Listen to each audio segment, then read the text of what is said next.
I'm Peter Sleskeen, director of the U.S.-Russia-China Trialogue Project at the Stimson Center. Since the middle of the 20th century, relations among the United States, Russia, and China have had an enormous impact on each country separately and on the world as a whole.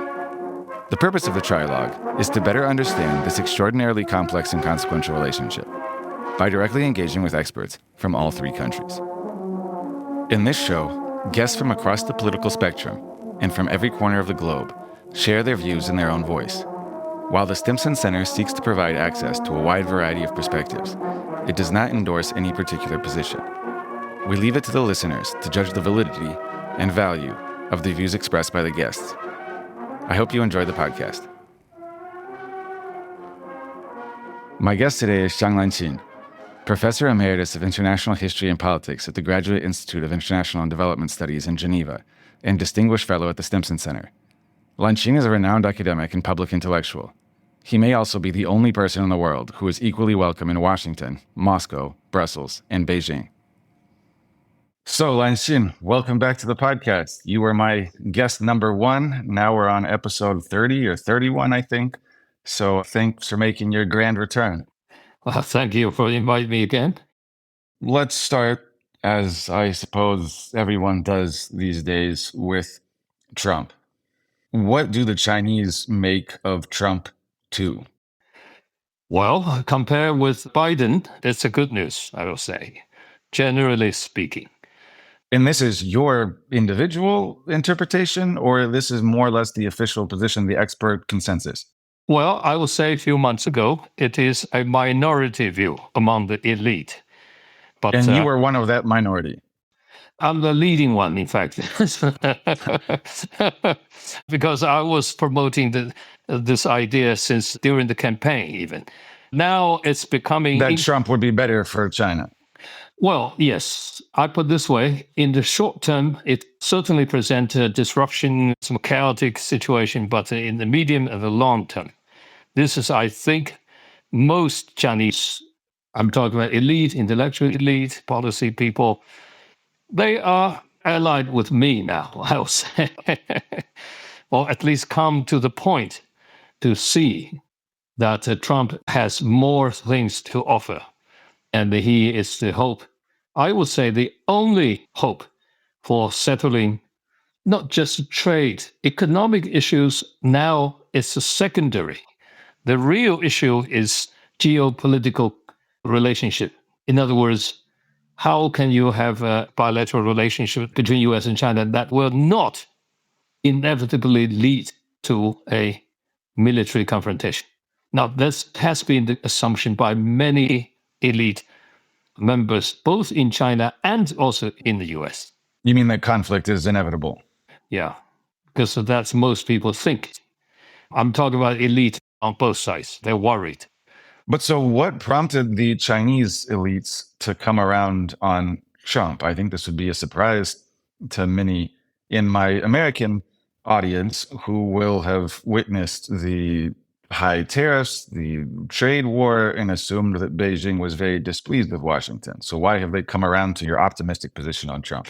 Well, trade war is totally expected anyway. And we had the first round with Trump during his first term. And we had a real solution there at that point.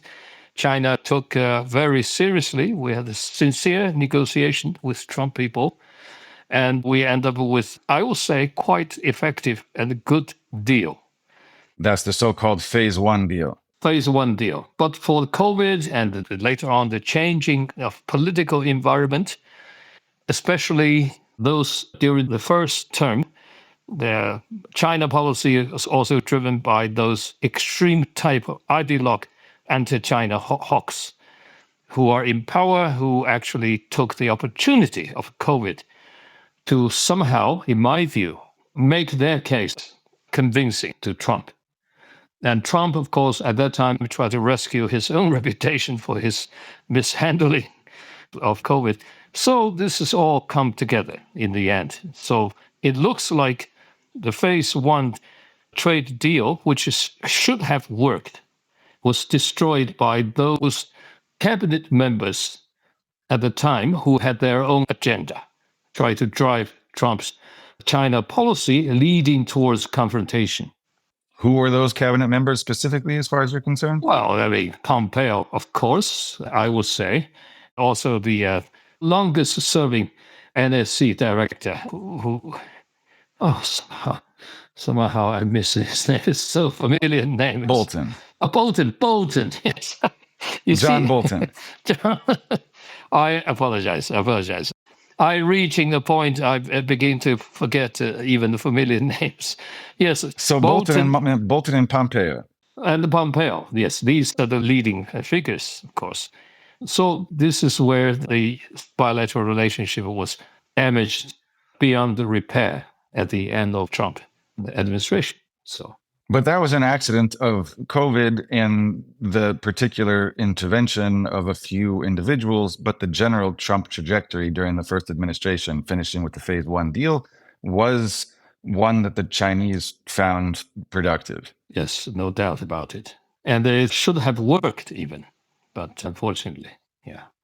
But so your argument was that if Trump were to come back, he'd pick up where he left off with the phase 1 deal, and that would actually be good for China. Well, that's... Well, maybe for both countries. Certainly is the assumption, especially because during Biden administration, remember Chinese initially had some high hope saying at least the Biden people will not do the same thing as Trump at the last stage of his administration, right? Basically, even using those racial languages, attacking China. When he was talking of the China virus.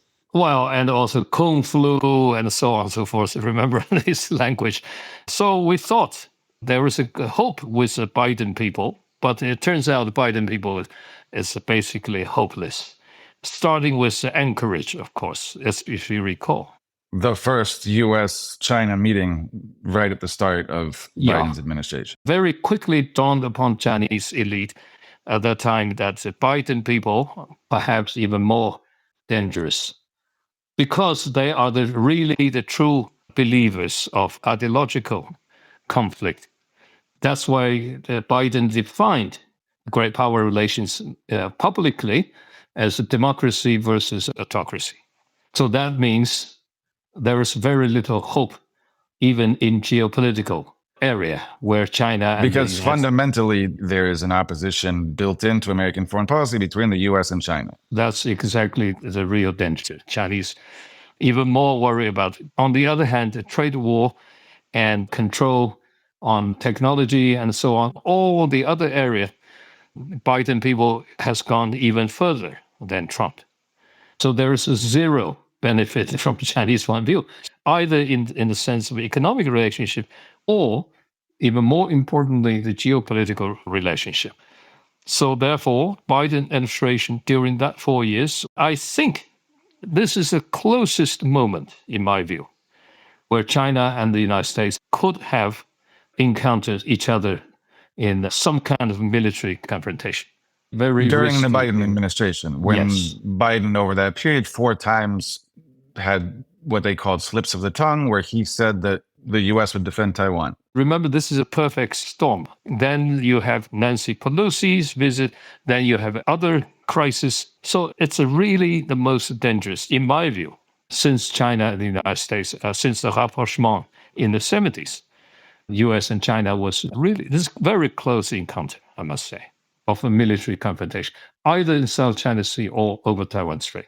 Then we have Trump 2.0. So, wait, before Trump 2.0, why did so many Chinese observers, experts seem to prefer Kamala Harris? Is it because continuity brings predictability and they were comfortable with that? If you say this was the most dangerous period, why were you among the lone voices preferring Trump? Now, remember, there is one thing, the Chinese elite, I'm talking policy elite, including think tank elite, the way they have dealt with American colleagues, I would say, in the past, mostly with the Democrat Party, and even with the Republican Party, they are dealing with so-called establishment figures, including those people who are supposedly had a great reputation in national security issues and on China. And they have zero knowledge about Trump and the Trump people, I put this way, especially after Trump 1.0 lost election. Nobody thought that Trump has another chance. And during the campaign, yes, Biden is hopeless, it turns out. But then Kamala turned out to be somebody that many Chinese, you see, the language Kamala is using, the people around Kamala Harris, the other people, Chinese elite, are more familiar with. They think this is going to be another typical democratic established elite, which Chinese have been dealt with for many years. Okay. Also, remember that they believe Kamala is not going to use Biden people because Biden people are really worried. The entire national security team worried Chinese so much, as I explained to you, because of ideology. So therefore, they think Trump has no chance. But I was the one from the very beginning saying Trump has a great chance. We have to be prepared for Trump. This is 2.0. Turned out to be I'm totally right. And I also, during the campaign, I began to study Trump and the Trump team. I know some people who work for Trump. So it's a different kind of situation. First, it's interesting that even during the worst moments of U.S.-China relations since the early 70s, at least in your interpretation, just for kind of sociological institutional reasons, Chinese experts' analysis of the U.S. was still informed by their Washington counterparts. Right. So that shaped their predictions and perhaps even their preferences. But then Trump, surprisingly to those in Beijing, prevailed. You were one of the few voices saying that this might happen and that it might actually be a good thing. So we were talking about how Beijing has come around to your position. How long did that take? And what is their view of Trump now and all of the action that we have seen in the last 6 months? Well, I believe the last probably 4 months or so, I think, increase in the judgment was well taken, I put this way, for a very simple reason. You see, my basic argument is this, that what's wrong with Trump? I ask in China, I ask my colleagues there, tell me what's wrong with Trump. Okay, everybody says erratic, of course, unpredictable. You see, my argument, of course, is first, Trump is very predictable if you understand how he operates. Then I have to explain very carefully about the professional wrestling concept, kayfabe concept, which Chinese elite never heard of it, and that many American elite never heard of it, by the way. That's absolutely true. I hardly know what that means. I explained very clearly in China, saying this is how Trump is going to operate. Now, very few people were convinced, but then the trade war starts, the Liberation Day.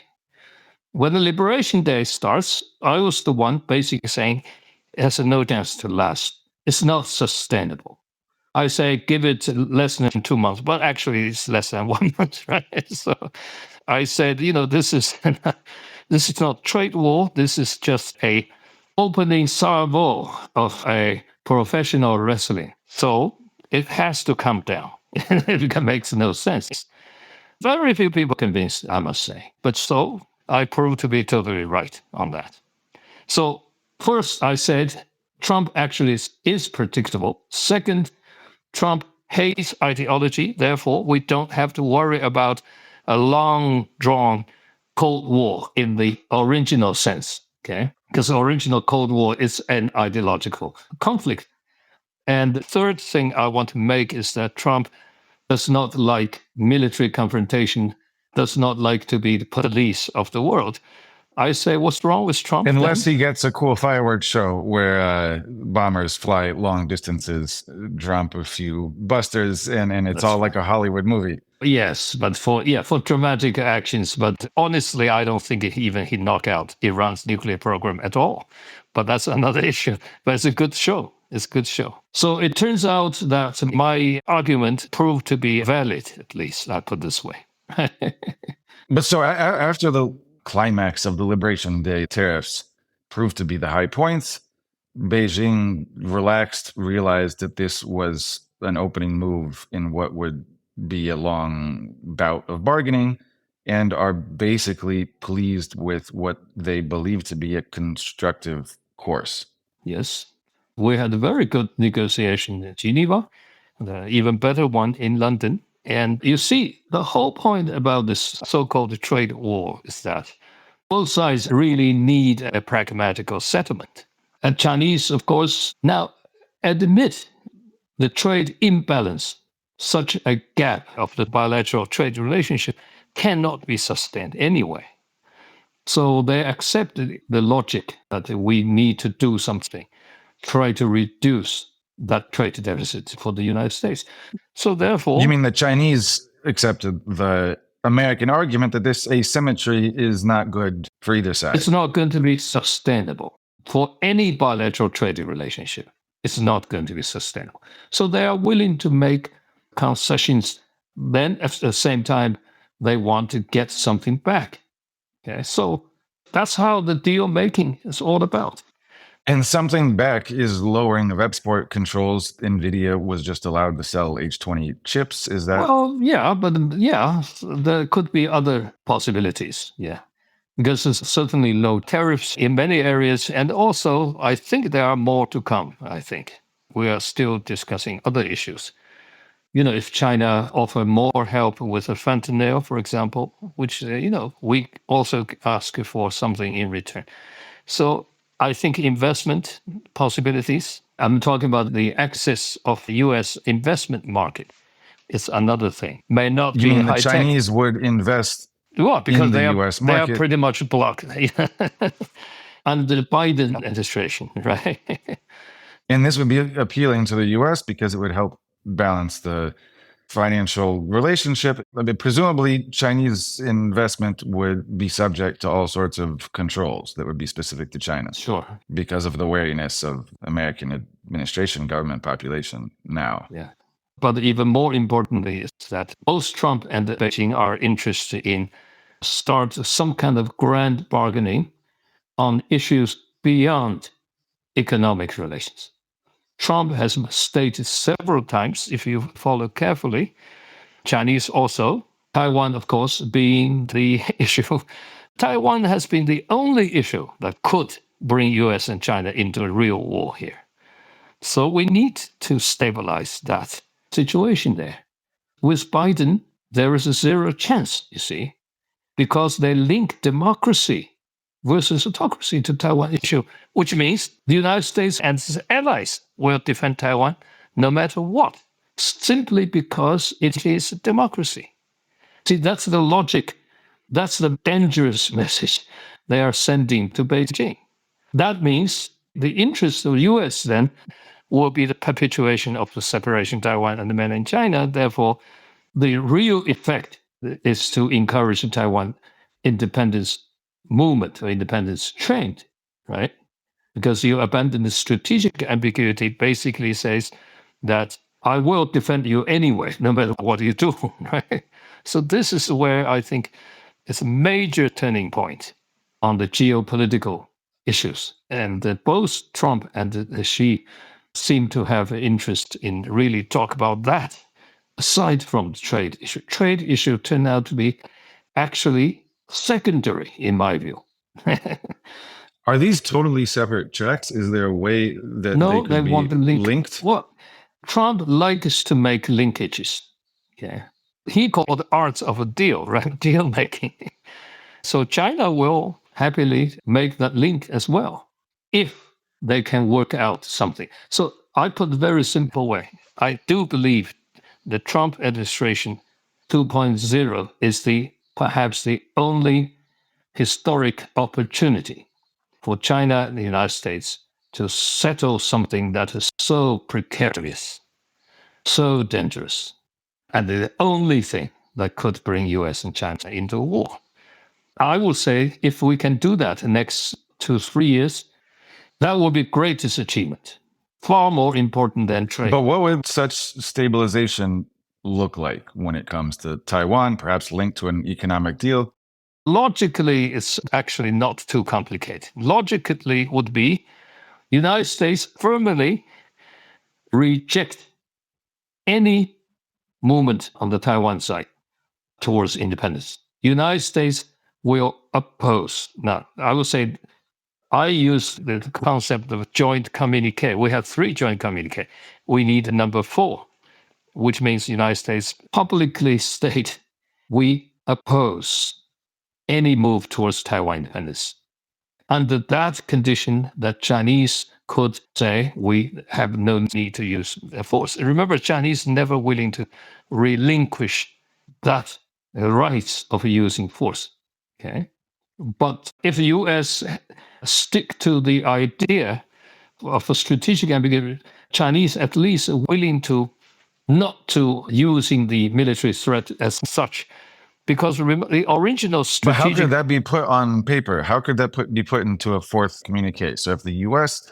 publicly declares that it is opposed to a Taiwanese independence movement, or it could be formulated somehow more subtly, China could not possibly take force off the table if it considers Taiwan an internal matter, right? So how would it formulate? China will publicly, I hope that China will publicly promise, under that condition, the U.S. opposed Taiwan independence, we will pursue a peaceful unification process.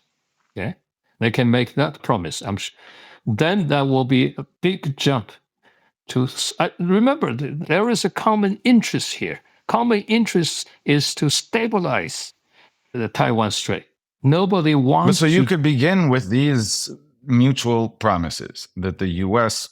would not countenance Taiwanese independence. China would promise not to resort to force. And then you could begin confidence-building measures that actually put this into practice, drawing forces back on both sides in ways that are measurable, visible, and controlled. Yeah. That's unthinkable under previous administration, particularly under an administration that is focused on ideological conflict in the current world.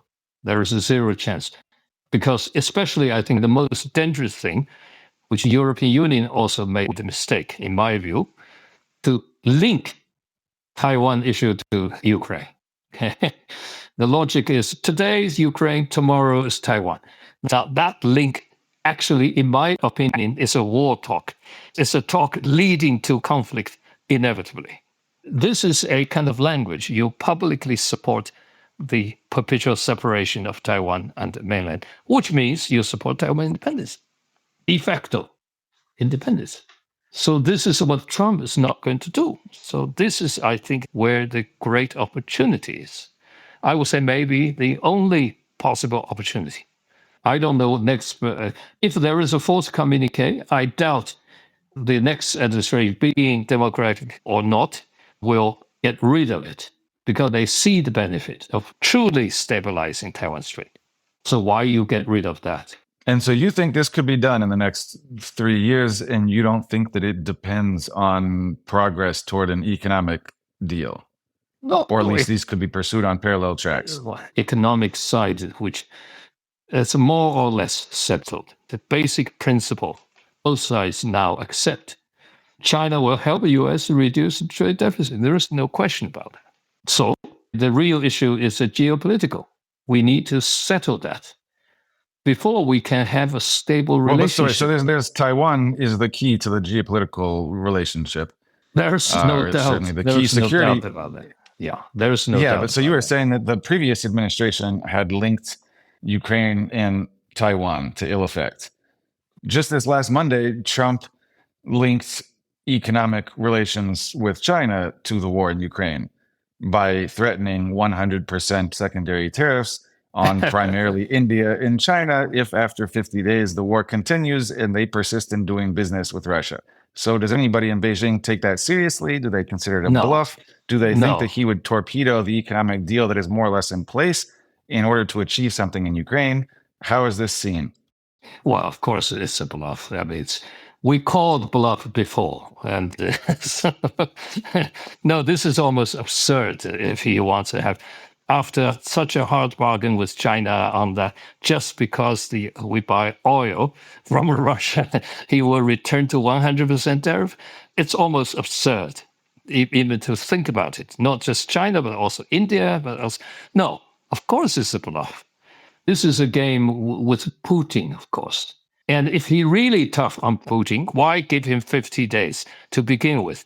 This is a professional wrestling, the second stage of a kayfabe, basically, right?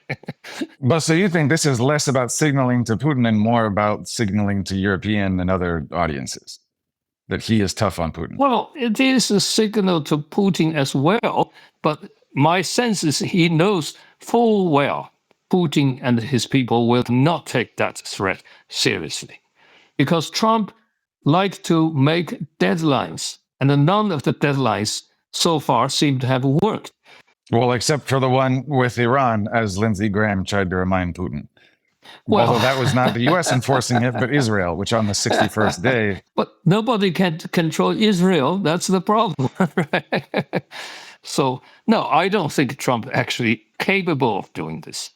Well, since we brought up Israel and Iran, what was the Chinese reaction to that 2-3 week adventure? Well, it's certainly not good, of course. Now, remember, Middle East area is the only region China has no rivals, or is China's friend with everybody. This is very unique in that particular region. China has a wonderful relation with Israelis and has wonderful relations with Gulf countries and with Iran. So any disturbances in that region, because China is investing quite a lot, we have a lot of economic relations, Iran and so on. So certainly it's not good. But on the other hand, if it becomes chaotic, if the United States is willing to return to the Middle East, so be it, right? They failed before. But is there a sense that perhaps that's good for China to the extent that there's a rivalry with the U.S.? The U.S. will weaken itself by returning to the Middle Eastern morass. If they are really returning to the Middle East, not just, send a long-distance bombing. But I'm not sure Trump is the one who wants to go back to the Middle East. That's the thing. So on the whole, of course, I don't think it's a positive development.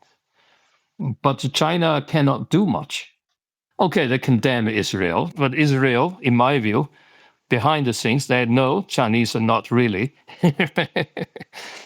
alienate them. So aside from the Ukraine war, how does China conceive of its relationship with Russia going forward? Is it nervous at all that Russia might return to the Western embrace? Is it nervous about Russian overtures to America over the Arctic? I'm not so sure. But there is always at a certain level of mistrust of the Russians. For historic reasons, of course. Chinese never really trust Russians throughout history. Be it the Tsarist period or even communist period, we all know that. The point is that for geopolitical reasons, of course, Russia certainly is the most useful partner. There is no question about that. So far, so good, I think. How is Russia useful precisely? Remember, Trump likes the concept of a grand strategic triangle. He is somebody who believes if I can settle relationship peacefully with Moscow, Beijing, and Washington, there will be no wars, basically, or at least not a serious one. There will be no world wars. This is what Trump's philosophy has always been. Personally, I do believe he was influenced by Henry Kissinger on that. Now, of course, for any triangular relationship, you have somebody sitting in the middle, then manipulating the other two. This is what happened during Kissinger time. But also, that's what Trump likes to do. So I have zero reason to believe that he will abandon Putin, despite all his rhetoric. So I am disappointed. My wife told me he cannot be trusted. This is all for the show, I'm sure. So China knows that. So the partnership with Putin is so important, we will not allow Trump to manipulate it too. My sense is that China would be happy to sit in the middle. But if it cannot, we would prefer not allow Trump to place one against another, like during Kissinger time, you see?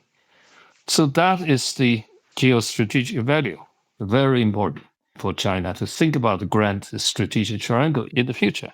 But so what does China do in this case? Does it seek to influence U.S.-Russia relations, or does it just make sure No, every they time don't. that Trump talks to Putin, she Well, makes sure that he has a separate conversation, and so they are always talking in one ear or the other? no, of course, China sees the opportunity to improve relationship with Washington in a substantial way. I'm talking about substantial meaning de-idealized approach, right? And treat each other as equal or more or less. And then China will have more weight on the United States policy towards Russia. Despite, of course, Trump also want to deal with Putin at the bilateral terms. But what I'm thinking is that Putin has to weigh, what's the benefit, particularly in economic terms, because the U.S. and the Russia basically have no trade. You see Trump talking about the heavy tariff on Russia. It's almost absurd when you don't have trade. But economically, China certainly Well, have that's not meant to be a real instrument of leverage. The tariff that is supposed to hurt is the one levied against India and China for buying Russian oil. Yeah, but nobody believes it's going to take place anyway. So Wang Yi was recently in Europe and said that China could not see Russia lose. So what did he mean by that? Why do you think he said it now? I don't know. I never think our diplomatic elite, I'm talking about the foreign ministry elite, necessarily have a clear mind, I would say. Sometimes they're very confused. I don't know why he said that.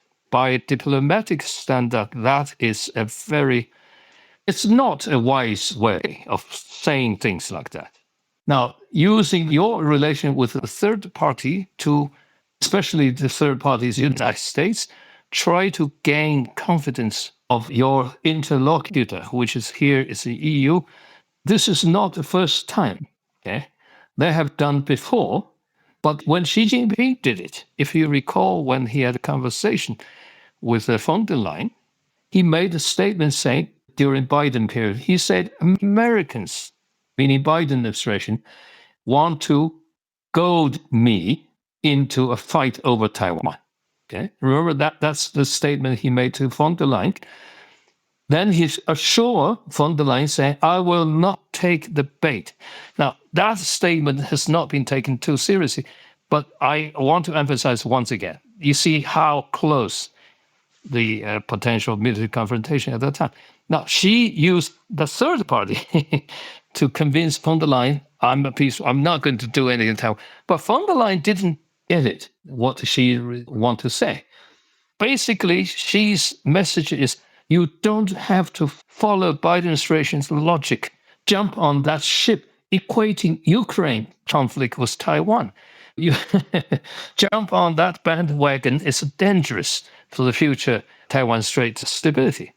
Von der Leyen didn't So get why it. is now a top Chinese diplomat, the ranking Chinese diplomat, No, but remember, talking about Chinese support, at least to a certain level, of Russia, especially at a time where Russia's prospects of actually losing the war are essentially nil? So what's the point of talking about it? Honestly, I don't know why. I see Xi Jinping's logic, which is a right, rational logic. I do not see this particular statement has any logic, because it will make the Russians unhappy, because you basically send message to Russia, we are opportunists, right?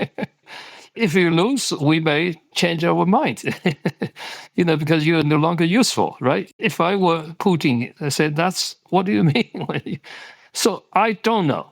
It's just a full power, or just, I have grave doubts that Xi Jinping has prior approval of that kind of statement. But using that statement to win over the EU probably end up with opposite effect.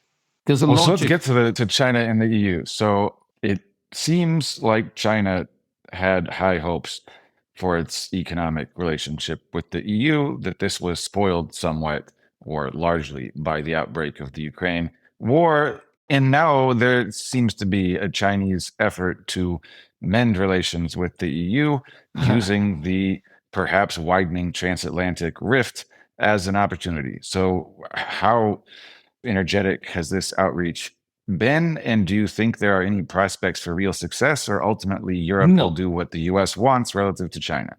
No. Honestly, I don't think they achieved very much so far. The reason is that they becoming increasingly disappointed with the European Commission and von der Leyen and the group in particular. What von der Leyen people or EU leadership fail to realize is how do you grasp the real fundamental changes during the Trump administration, even for a few months. There are things that fundamentally changing in the United States. These European elite, just like American Democratic Party elite, or even the Republican elite, I call them the Aspen Hill elite.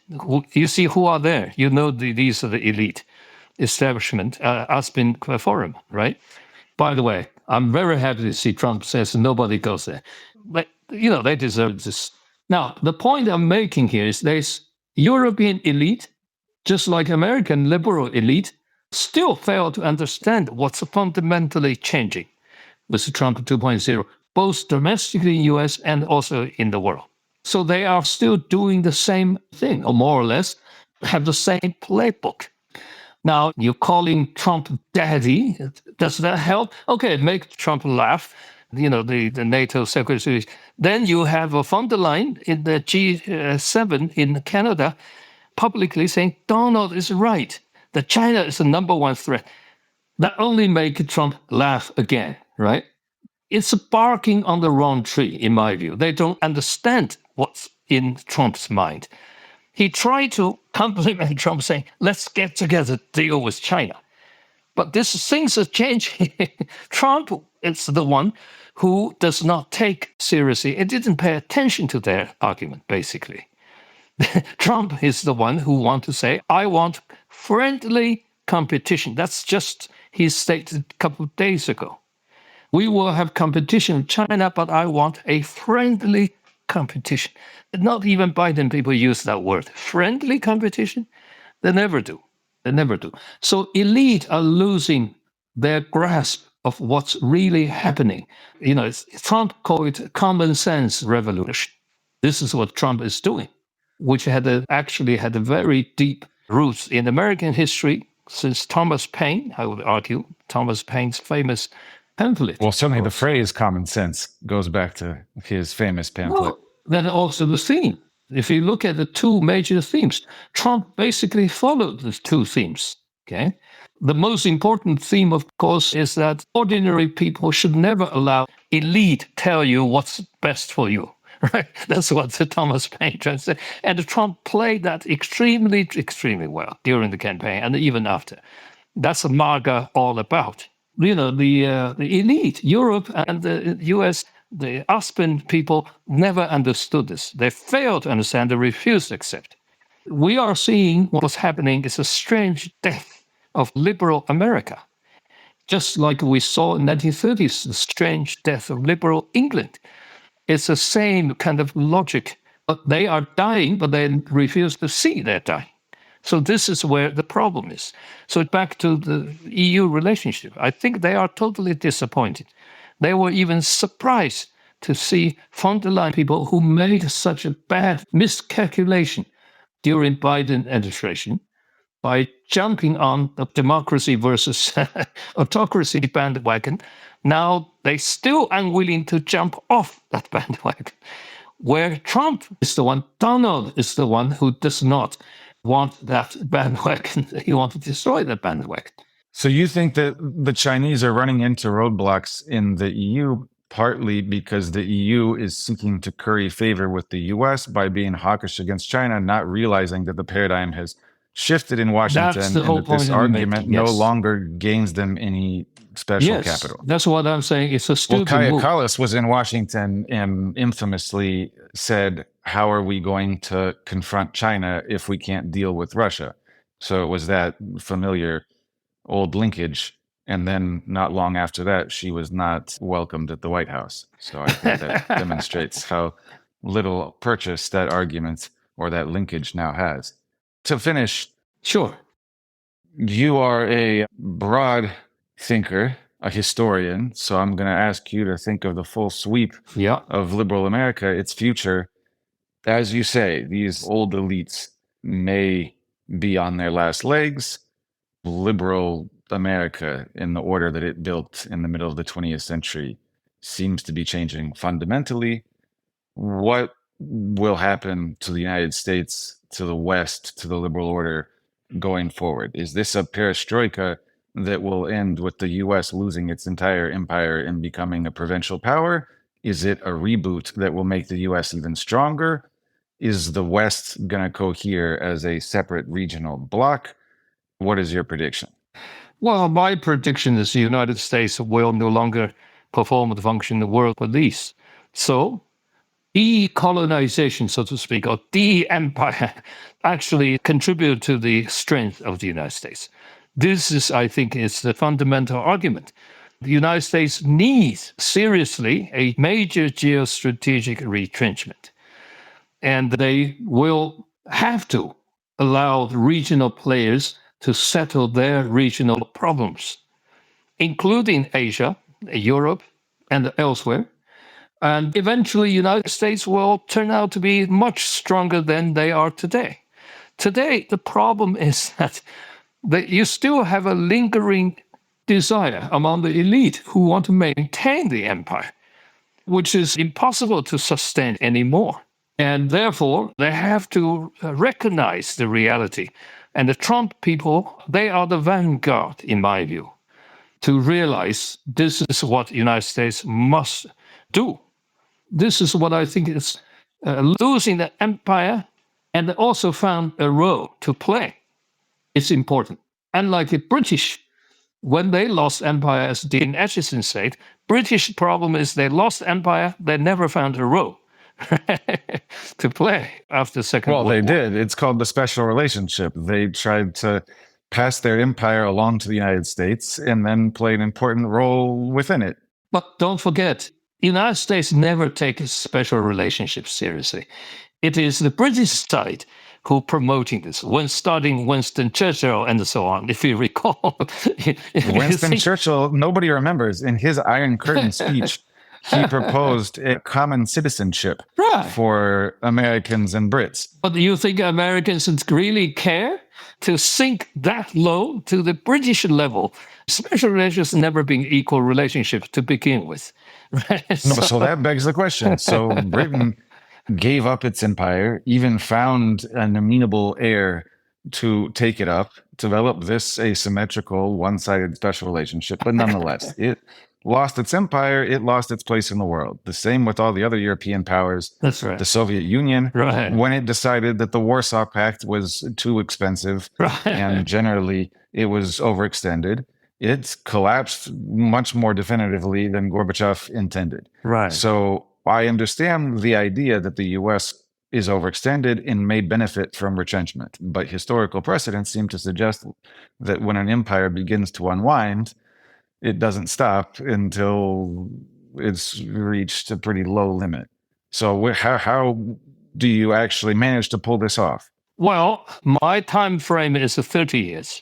That usually takes something like 2 or 3 decades for the declining one to realize the reality. It took the British exactly 30 years, basically. And then finally realized we are only owning one place called the British Isles, but no longer, they used to own 1/6 of the world's surface, don't forget. So yeah, United States, I think, will take another couple of decades to finally realize that we can make ourselves strong, basically holding onto our space and our competitive advantages. America still is a unique country. It's an immigrant country, in the most innovative, still had the best higher education system.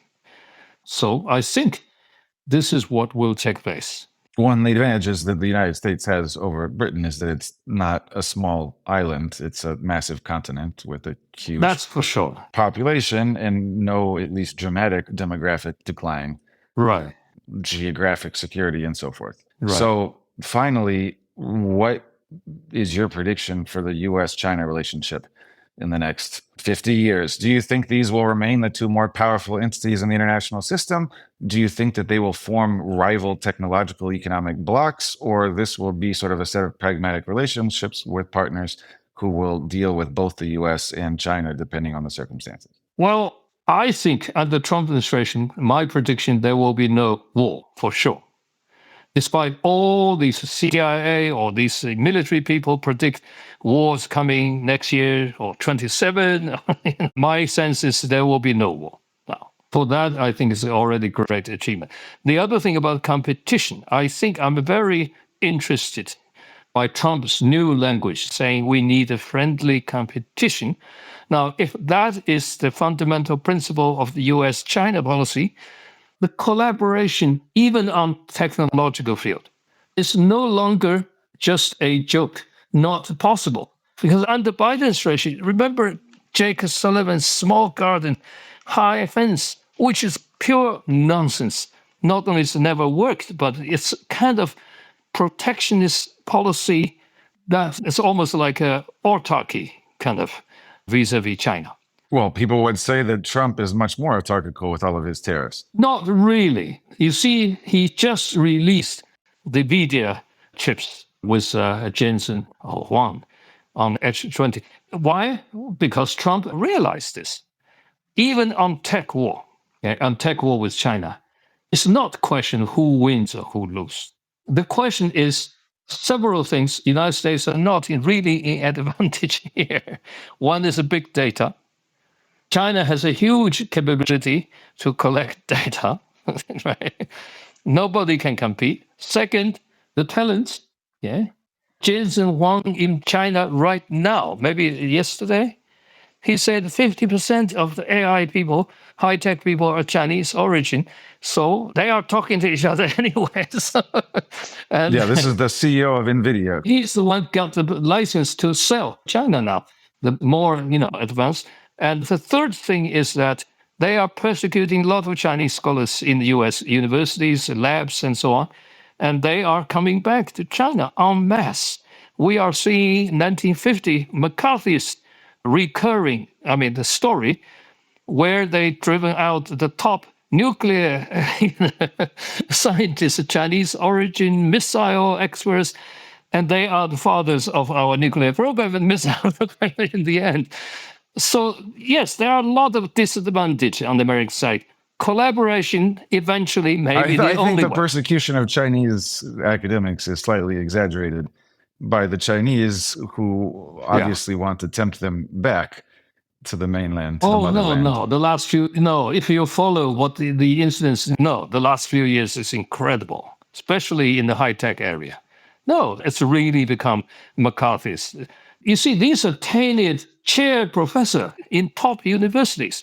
You think they want to go back to China just because they like the Chinese political system? That's not the issue here. The issue is they couldn't do much anymore. They couldn't get funding. The Pentagon or these fundings. No, they're coming back en masse the last few years, particularly under Biden administration, in fact. But so are you then suggesting that China will become the primary power in the world? No, that's not the issue here. The issue is you have to realize historically, technological diffusion across national borders can never be stopped, no matter how you do it. If British could do it, British still is the leading power today since the Industrial Revolution. Second thing is that China had a lot of advantages, particularly in those areas like AI and these areas that the United States probably are not even able to compete in the end. So in that sense, I'm not saying Chinese want to. Remember, the whole assumption is that if Chinese acquire most advanced technology, they want to control the world, dominate the world, or make the whole world a Chinese empire. That's absurd assumption to begin with. If we want to do that, we could have done it 1,000 years ago, right, when we had the biggest navy, right? Admiral Zheng Ho's famous maritime experience. So this is a kind of ahistoric argument to try to defend a stupid policy of a tech war, which is never going to work. All right. Well, wonderful. This was fun as always. Thanks so much for being my first and 31st guest. Thanks for listening to the Trialogue Podcast. Make sure to subscribe to the show so you don't miss out on any episodes. The Trialogue Podcast is hosted by the Stimson Center and produced by University FM.